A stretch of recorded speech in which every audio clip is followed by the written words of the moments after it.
Bonjour à tous, je suis ravie de vous retrouver pour vous présenter le programme des Cosmetic Days, donc le congrès des outils et solutions d'éco-conception pour la filière cosmétique, qui se tiendra à Lyon ou en streaming les 10 et 11 juin prochains. Donc, dans le contexte actuel où les entreprises cherchent à adopter de nouveaux process plus durables, il nous semblait important d'organiser ce congrès pour vous faire un état des lieux des outils, solutions et bonnes pratiques vous permettant de maîtriser et diminuer l'impact de vos activités sur l'environnement. Donc, durant ces 2 jours, des industriels, des startups et des institutionnels témoigneront de leur savoir-faire et expertise sur les principaux leviers que sont le sourcing durable, l'éco-conception des produits, l'optimisation des process et la communication responsable.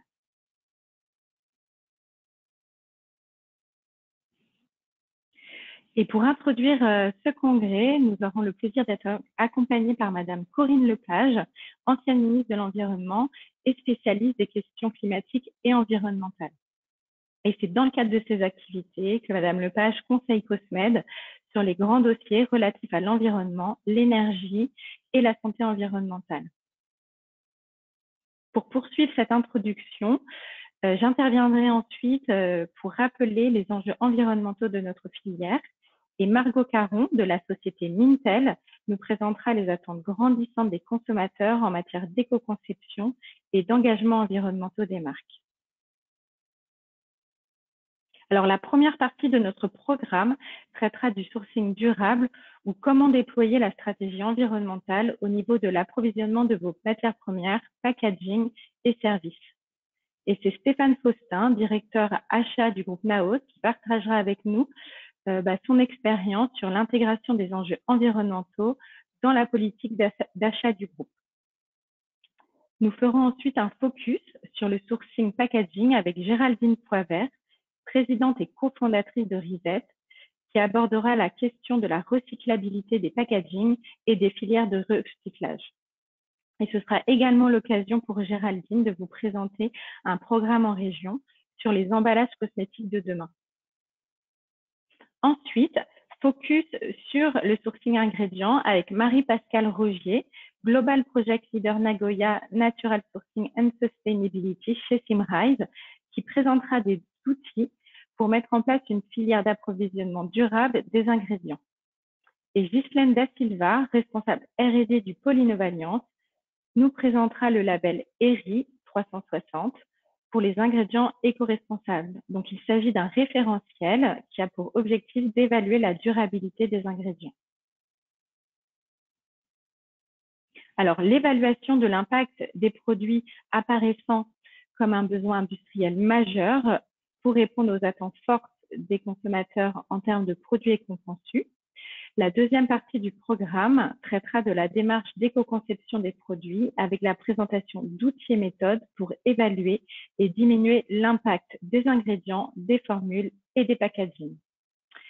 Cyril Duroux, vice-président de la société Cetra, société bien connue pour son expertise en toxicologie environnementale, abordera les critères de biodégradabilité, d'écotoxicité et de bioaccumulation des substances. Et il traitera spécifiquement de l'impact des formules rincées et des produits solaires sur l'environnement.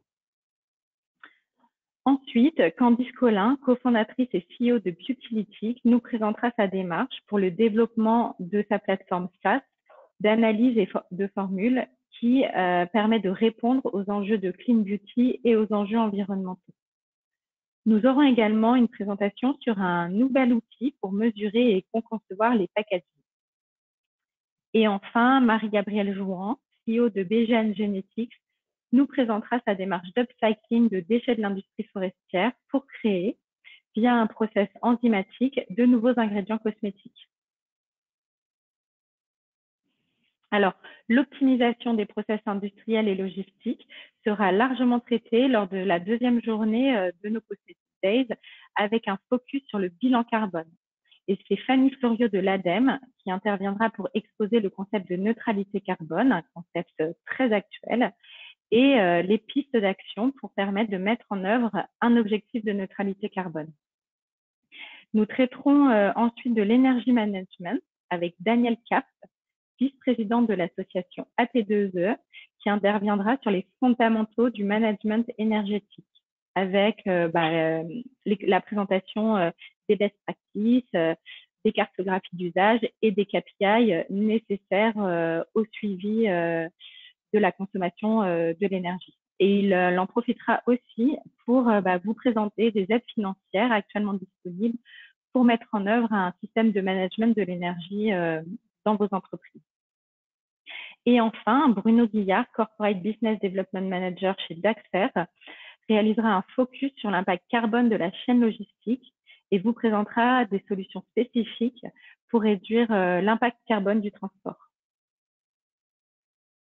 Et nous verrons enfin, dans la 4e et dernière partie de notre congrès, que l'engagement des entreprises dans des process plus durables se traduit également par des nouveaux modes de consommation et la nécessité de mettre en œuvre une nouvelle stratégie de communication. Donc, c'est Blandine Seri, General Manager de Loop, qui nous partagera son retour d'expérience sur la mise en place d'un système de consigne en grande distribution, avec la mise en place de contenants réutilisables et consignés. La valorisation des engagements de durabilité sera ensuite largement traitée par Gilda Bonnel, président de l'agence Filiez, qui vous dévoilera des clés pour la mise en place d'une communication responsable.